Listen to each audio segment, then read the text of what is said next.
Donc j'aimerais dédier ce cours pour l'élévation de l'âme de mon oncle Yaakov Ben Yosef. Bon, c'était hier soir le drage du mois.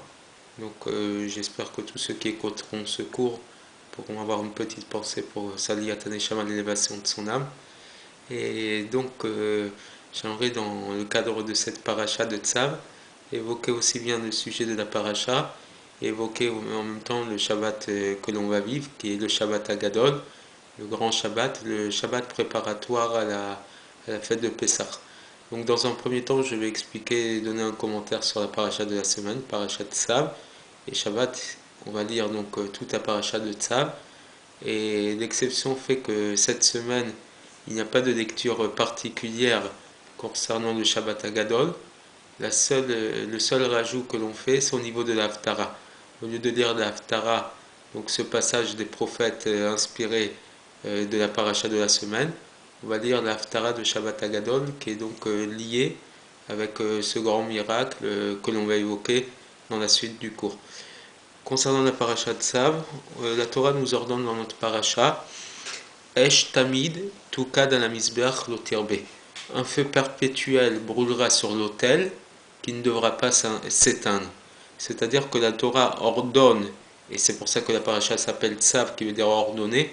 C'est une mitzvah qui prend une forme beaucoup plus dure et rigide qu'un ordre qui pourrait être utilisé par les termes Vaïdaber Hashem el Moshe Lemor. Dieu a parlé à Moshe en disant. Là, c'est véritablement un ordre qui nous rapproche d'ailleurs du terme de mitzvah. Mitzvah, ça vient aussi du mot tzav, ordonnance, mais qui veut dire que par cette mitzvah, on s'attache particulièrement à Dieu. Et il faut comprendre de quelle manière cette mitzvah nous attache à Dieu. Et en vérité, c'est de dire que dans n'importe quelle situation et n'importe quelle période, le feu qui brûle sur l'autel doit continuer à brûler sans interruption. Il fallait qu'il y ait un Kohen qui soit toujours en attente et en surveillance de ce bûcher, qui puisse continuer à brûler du matin jusqu'au soir. Il est connu que le Mizbeach, l'autel, fait allusion au cœur de l'homme. De la même manière que donc le Mizbeach, l'autel, c'est l'endroit où brûle le feu, c'est pareil chez l'homme. Le cœur, c'est l'endroit où brûle le feu des sentiments.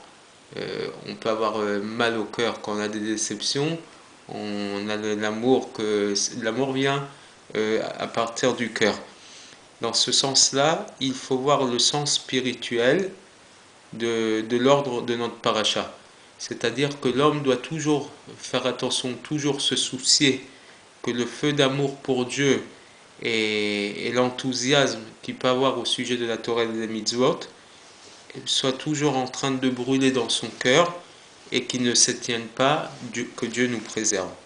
De quelle manière on peut arriver à faire brûler ce feu continuellement?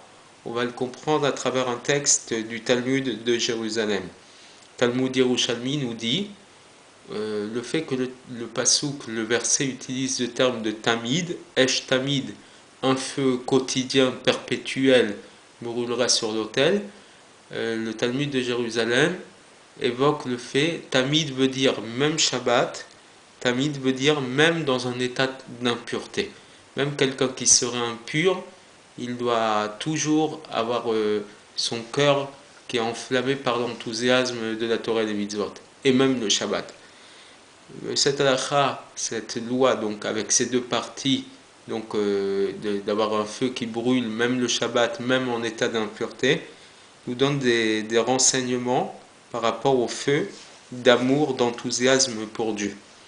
Quoi représente le Shabbat? C'est le détachement des sujets profanes. Ce jour-là, l'homme ne s'occupe que de sujets spirituels, que de sujets divins.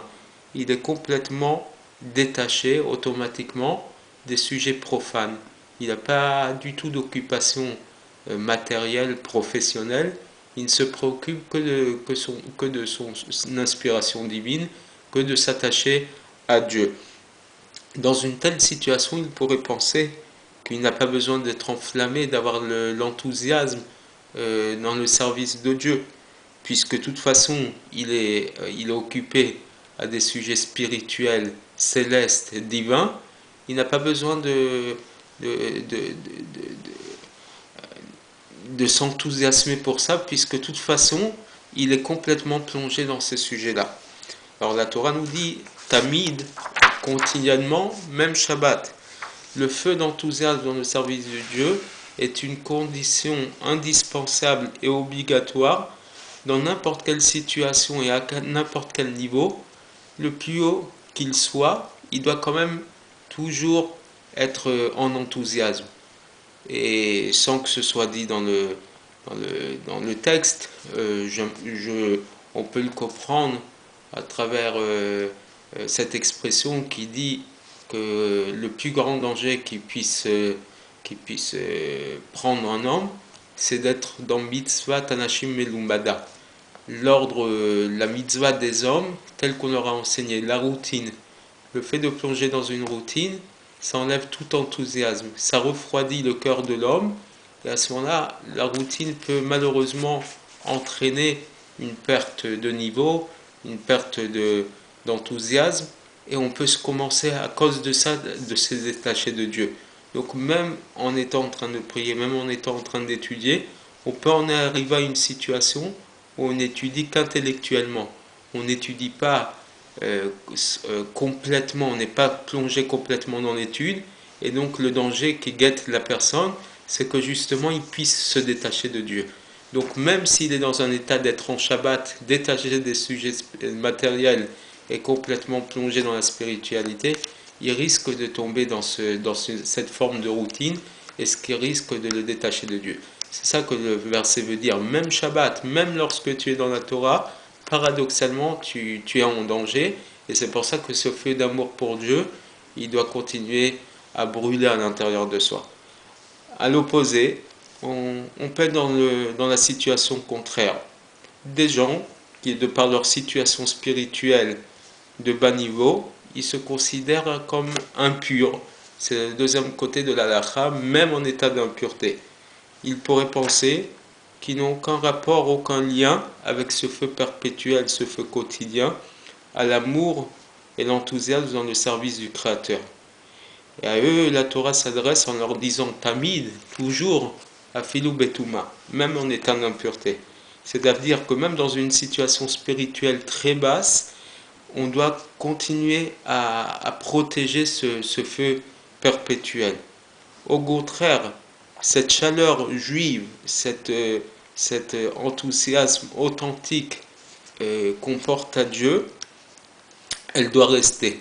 C'est eux qui finalement vont allumer à l'intérieur de l'homme la flamme qui va faire sortir l'homme de sa situation basse et qu'elle va le ramener, qu'elle va le refaire remonter vers Dieu. C'est seulement le feu de sainteté qui a la possibilité de faire disparaître le feu étranger des plaisirs de ce monde. Ainsi qu'a expliqué le Magdi de Mezerich, qui était l'élève du Baal Shem Tov, l'inspirateur du premier rabbi de Lubavitch, Rabbi Shneur Zalman, qui était donc l'élève du Magdi de Mezerich. C'est comme ça qu'il expliquait ce verset. C'est que quand le feu perpétuel brûlera sur le misbéach, sur l'autel, l'homme, il est assuré que le lot, la négation, donc tout ce qui est négatif, tirbé va s'éteindre. Donc il découpait ce verset d'une manière différente, et il disait que l'état sine qua non pour justement éteindre tout ce qui est négatif chez l'homme, c'est justement qu'il y ait toujours un feu divin qui brûle à l'intérieur de lui. Cet amour que le juif il a pour Dieu, quoi qu'il arrive, il va le garder. Même s'il va ressortir qu'à des moments particuliers ou très tard dans sa vie, finalement, il va lui permettre justement de s'éloigner de ce qui lui est étranger pour le ramener vers quelque chose de spirituel. Avant de passer au texte qui va nous expliquer le Shabbat Hagadol, j'aimerais justement dans cet ordre d'esprit raconter une petite histoire. C'est une histoire que j'ai entendue il y a une petite semaine qui concerne un rabbin qui s'appelait Shlomo Karlebach. Donc ce rabbin Shlomo Karlebach était un rabbin un peu particulier, c'était un rabbin qu'on surnommait le rabbin à la guitare, c'est-à-dire qu'il a été un peu l'inspirateur de la chanson chassidique telle qu'elle est connue aujourd'hui. Il a composé énormément de musique chassidique et quelqu'un d'une chaleur humaine de très grande qualité. Et il avait l'habitude d'aller donner des concerts dans plusieurs endroits du monde. C'est un Américain qui se déplaçait beaucoup en Europe et aussi énormément en terre d'Israël, en Eretz Israël. Et donc un soir où il était en concert devant 1 millier de personnes à Tel Aviv, il a vu au premier rang un couple qui était assis, qui écoutait sa musique et qui avait un visage particulièrement lumineux.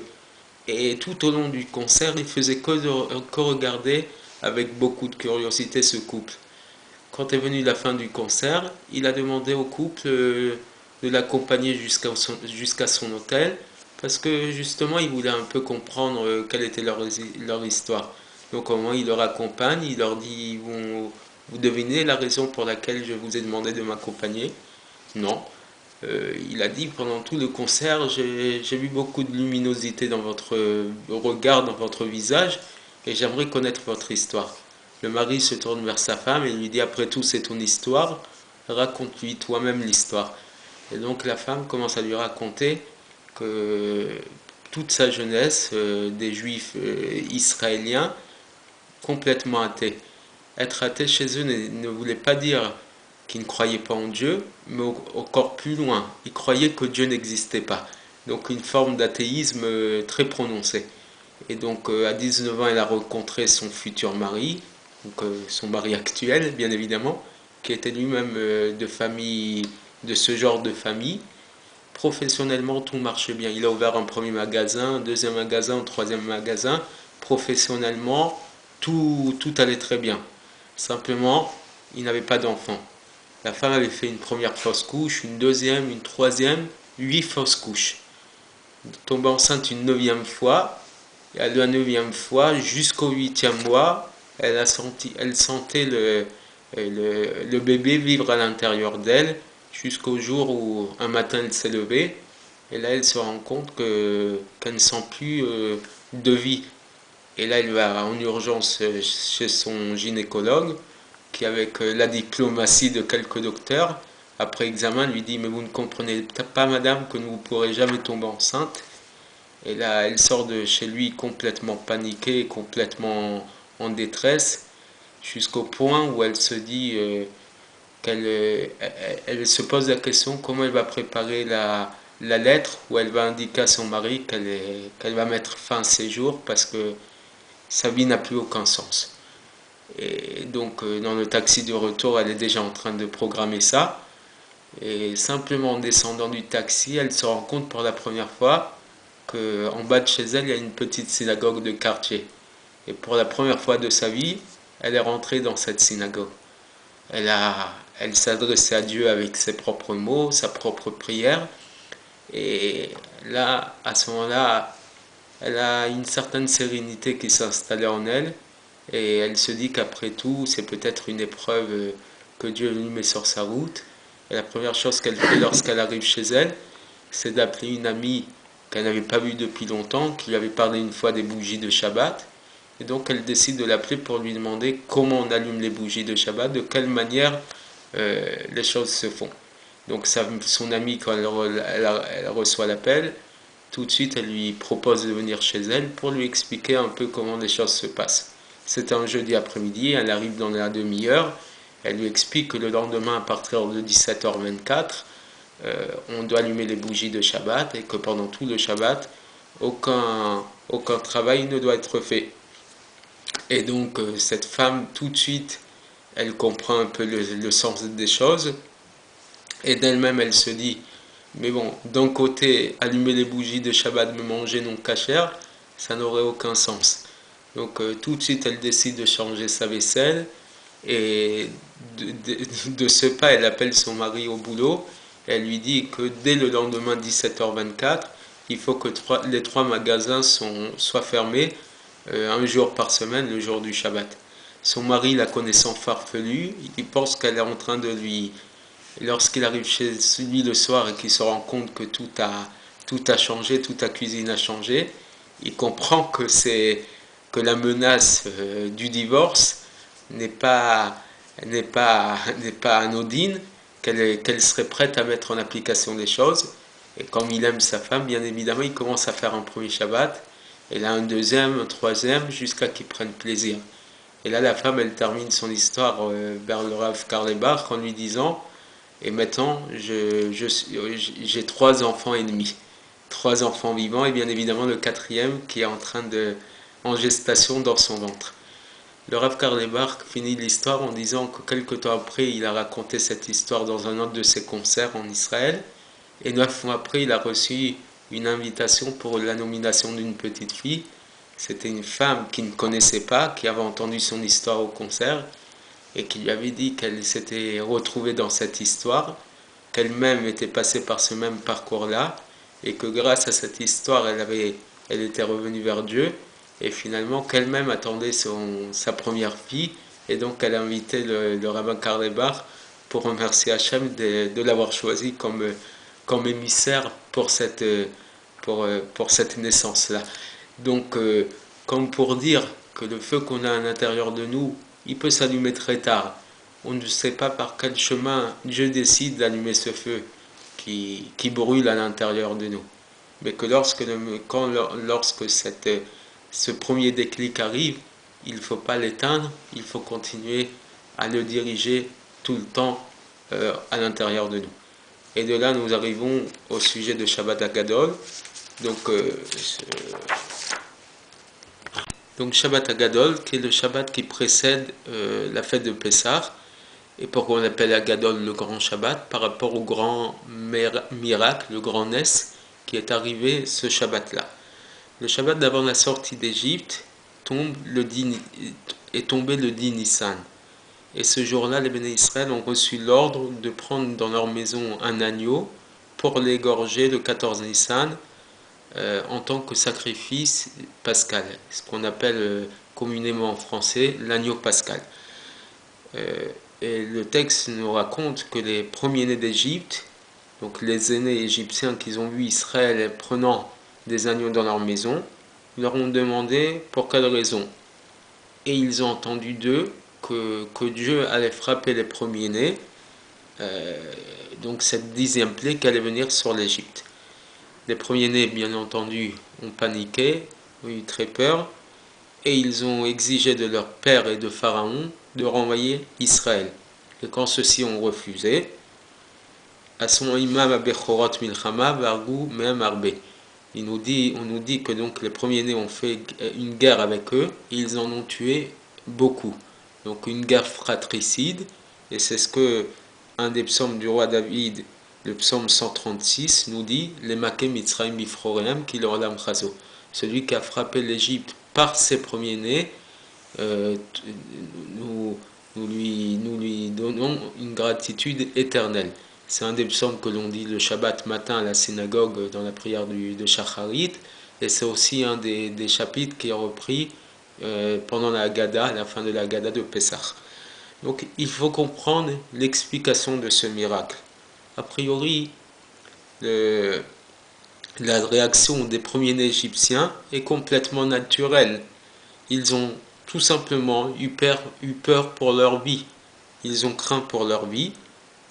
Après qu'ils aient vu que les avertissements de Moshe Rabbeinu se sont déjà accomplis dans les 9 premières plaies, et donc ils sont sûrs que ça va s'accomplir, ça va se mettre en pratique aussi la 10e plaie, et c'est pour ça qu'ils ont combattu Pharaon et leur père. En quoi c'est un tellement grand miracle? Deuxièmement, c'est un sujet interne à l'intérieur d'Égypte. Alors pourquoi nous devons souligner ce miracle année après année? La première fois, ok, soulignons ce miracle, mais après tout, ce n'est qu'un sujet interne qui touche que les Égyptiens. En quoi nous devons nous sentir concernés par ce miracle-là? Alors ce miracle est particulier dans la mesure où il représente un point central de tout ce qui est la sortie d'Égypte. Il était important non seulement de sortir d'Égypte, mais même d'enlever le mal du monde. Et jusqu'à la plus grande perfection, quand le mal lui-même se transforme en bien. Ce que le roi Salomon dit dans le livre de Kohelet, l'Ecclésiaste, Tsat or doche arbe minachocher. Un peu de lumière repousse beaucoup d'obscurité. C'est ça la véritable perfection. Cette transformation d'obscurité en lumière, on le voit précisément à travers ce miracle de l'Emaké Mitzrayim Bifroreim, de celui qui a frappé l'Égypte à travers ses premiers-nés. Qu'est-ce qui s'est finalement passé ici? Les premiers-nés d'Égypte, ils ont combattu, pas pour eux, ils ont combattu finalement pour les béné Israël. Les premiers-nés qui représentent la force, la rigueur, la fermeté. Le premier-né d'un homme représente la personne en lui-même, c'est son véritable héritier, c'est son premier-né. Il représente toute la force de la personne et toute la force d'un peuple est représentée par ses bechorim, ses premiers-nés. Et le miracle qui s'est produit ici, c'est que la force de l'Égypte elle-même a combattu l'Égypte pour qu'on renvoie les béné Israël. Le fait qu'ils aient fait cette guerre parce qu'ils craignaient pour leur vie ne diminue pas la valeur du miracle, mais elle représente précisément la grandeur du miracle. Il y a un miracle qui détruit complètement les structures de la nature. C'est-à-dire que ça, c'est l'expression de la force divine. Quand la nature ne peut pas empêcher le dévoilement de Dieu et qu'il est brisé devant le dévoilement de Dieu. Mais le plus grand miracle, c'est quand la nature elle-même change et qu'elle agit d'après la volonté de Dieu. La raison extérieure n'est pas importante. Le fait que ce soit qu'ils aient eu peur pour leur vie, etc. C'est pas ça qui est le plus important ici. Mais le fait même que en l'intérieur de l'Égypte, qui représente la perversité de la terre, l'endroit le plus impur de la terre, comme le disent nos sages, Mekul Kalin Shebeumot, les Égyptiens étaient les plus pervertis, les plus abîmés de toutes les nations. Donc le pays le plus difficile, le plus impur, que dans ce pays-là, qui était le summum des divinités impures et de l'obscurité, et que dans donc cet endroit, les premiers-nés d'Égypte viennent, donc qui sont la plus grande force du mal, et qu'ils combattent l'Égypte pour la Géoula d'Israël, pour la délivrance d'Israël, c'est ça que l'on fait ressortir. C'est le plus grand le plus grand miracle possible, c'est quand la nature elle-même se transforme pour délivrer le peuple d'Israël. Et c'est pour ça que ce Shabbat s'appelle Shabbat Hagadol, le grand Shabbat, pour ce grand miracle. Finalement, on se rend compte à travers ce miracle comment Kadosh Baruch Hu peut changer complètement le monde au point que ceux qui représentent le plus grand opposant, le plus grand ennemi d'Israël, pas seulement physique mais idéologique, lui-même va combattre pour le peuple d'Israël. Ça, c'est la perfection de transformation de l'obscurité en lumière. Comme à l'exemple de la perfection qui va se passer là, Tidavo, au moment de la venue de Mashiach. Ainsi que le prophète le dit, le prophète Micha, qui met Tsetram Eretz Mitzrayim Arenu Niflaot. Comme au jour de ta sortie d'Égypte, je vous montrerai des merveilles. On prend donc l'exemple de la sortie d'Égypte pour parler des merveilles, des miracles qui se produiront au moment de la venue de Mashiach.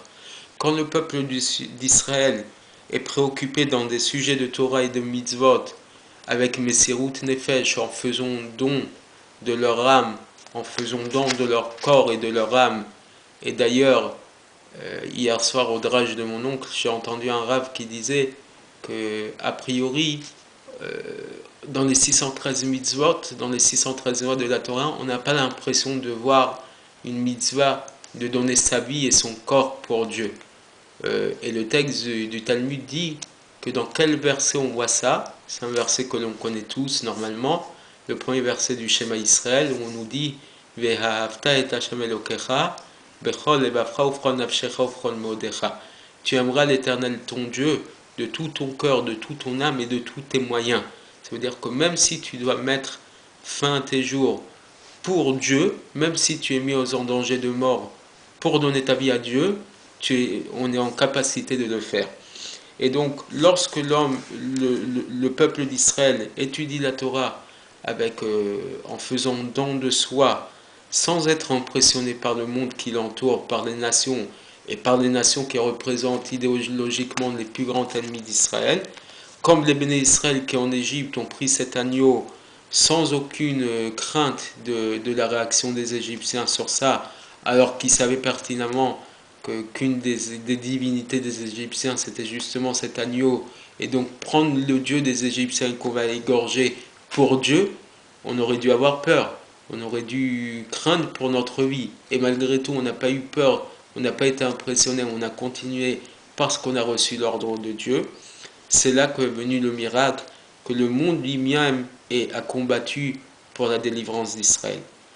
Les Juifs doivent toujours déclarer et proclamer aux yeux de toutes les nations qu'ils sont prêts pour la Géoula, qu'ils sont prêts pour la délivrance. Et à ce moment-là, ils dévoilent que non seulement le monde ne va pas l'empêcher, mais au contraire, lui-même va combattre pour annuler et pour annihiler tous ceux qui vont empêcher la délivrance d'Israël. Donc c'était une préparation à Shabbat Hagadol, Parashat Tzav, et bien évidemment la préparation à la fête de Pessah, les commentaires sur la fête de Pessah et sur la Haggadah viendront si Dieu veut très prochainement, un peu avant la fête de Pessah, et donc on aura l'occasion de faire une étude avant la fête de Pessah. Shavuot Tov et à bientôt.